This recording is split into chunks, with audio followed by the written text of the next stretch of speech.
પટેલ રાકેશ કુમાર રામાભાઈ. ક્યાંથી આવવાનું? અમદાવાદથી આવું છું. હા, શું માનતા હતી મોટા ભાઈ? મારી માનતા એવી હતી કે મારા મોટા ભાઈનો એક્સિડન્ટ ક્લેમ ચાલતો હતો, બરાબર. પણ એ બહુ સમયથી કોઈ એનું નિરાકરણ નતું આવતું. એક્સિડન્ટ નો થયેલો એનો હા, ક્લેમ પાસ કરવાનો. ક્લેમ પાસ કર્યો. બરાબર, પણ પાસ થતો કોઈ 12 વર્ષથી કોઈ પેલી થતું જ નથી. કેટલા સમય થયો? 15 વર્ષ જેવું થયું. બરાબર, ત્યાં સુધી કોઈ નિરાકરણ ના નિરાકરણ આવ્યું. પછી હા 2001 થી કેસ ચાલતો હતો, અત્યારે 2025 ચાલે.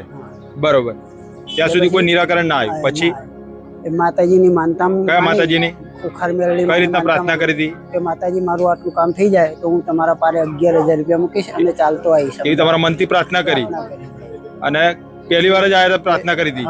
અને પછી માતાજી આપણું કામ કરી દીધું. કેટલા દિવસની અંદર? એ બીજા જ રવિવારે એક જ રવિવાર ભર્યો અને બીજા રવિવારે તમારું કામ થઈ ગયું, જે 2001 થી અટકેલું હતું. અને માતાજી એક જ અઠવાડિયામાં કામ કરી આપ્યું. બરાબર, કેટલો ક્લેમ પાસ થયો? એ 7 લાખ. બરાબર, એમાંથી તમે 11,000 રૂપિયા માતાજીના પારે મૂકે સેવા પેટે. આવી તમારા મનથી માનતા હતી? મનથી માનતા હતા. રામ રામ. રામ.